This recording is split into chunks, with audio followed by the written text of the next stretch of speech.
ಈಗ ಗಾಡಿ ಓಡಿಸತ್ತೆ ಪೂಜೆ ಮಾಡ್ತಿದ್ದಾರೆ ನೋಡ್ರಿ. ಕಾಣಿಸ್ತಿದೆಯಾ ಹಾರ ಹಾಕ್ತಿರೋದು? ನಮ್ಮ ಮಾಮನೇ ನೀಟಾಗಿ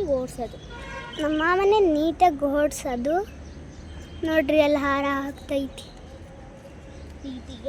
ಟಿಟಿಗೆ ಹಾರ ಹಾಕ್ತೈತೆ. ನಮ್ಮ ಅಜ್ಜಿ ಮನೆಯಿಂದ ಕುಂಕುಮ ತಂದಿದ್ದು ಅದನ್ನ ಹಾಕ್ತೀವಿ.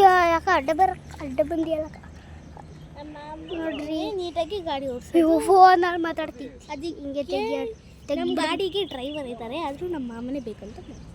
ನಮ್ಮ ಕಡೆ ಡ್ರೈವರ್ ಇದ್ದಾರೆ, ಆದರೆ ನಮ್ಮ ಮಾಮನೇ ಬೇಕು. ನಾನು ಈ ಕಾರ್ ತೋರಿಸ್ದೆ ನೋಡಿದ್ರ ನಮ್ಮ ಟಿಟಿ. ನಮ್ಮದು ಕಾರು ಇದೆ. ನೋಡ್ರಿ, ನಮ್ಮ ಕಾರ್ ಇದೆ, ಆದರೆ ಅದು ನಿಲ್ಸಿದ್ದಾರೆ. ಆಮೇಲೆ ತಗೊಳೋಣ. ಆಮೇಲೆ ಬರಬೇಕಾರೆ ಫೋನ್ ಇಟ್ಕೊಬಿಟ್ಟು ತಕ್ಕೊಂಬಿಡೋಣ. ನೋಡಿ, ಪೂಜೆ ಎಲ್ಲ ಆಯಿತು. ನಮ್ಮ ಅಪ್ಪ ಬಂದ್ಬಿಟ್ಟು ನಿಂತ್ಕೊಂಡಿದ್ದಾರೆ, ನೋಡೋಣ ಅಂತೇಳಿ ಹೆಂಗೆ ಪೂಜೆ ಮಾಡಿದ್ದಾರೆ ಬರೋಣ ಅಂತ. ನೋಡ್ರಿ, ನಮ್ಮ ಮಾಮ ಕಡೆ ಫೋನಲ್ಲಿ ಮಾತಾಡ್ತಿದ್ದೆ. ನೋಡ್ರಿ, ಸಖತ್ ಗಾಡಿ ಓಡಿಸೋದು.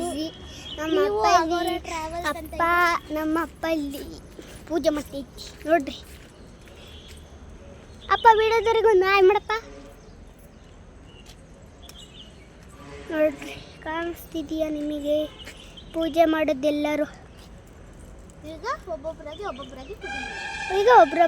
ಒಬ್ಬರೊಬ್ಬರಾಗಿ ಬೀಜ ಮಾಡೋದು. ಲೈಕ್ ಮಾಡಿ, ಶೇರ್ ಮಾಡಿ, ಕಮೆಂಟ್ ಮಾಡಿ.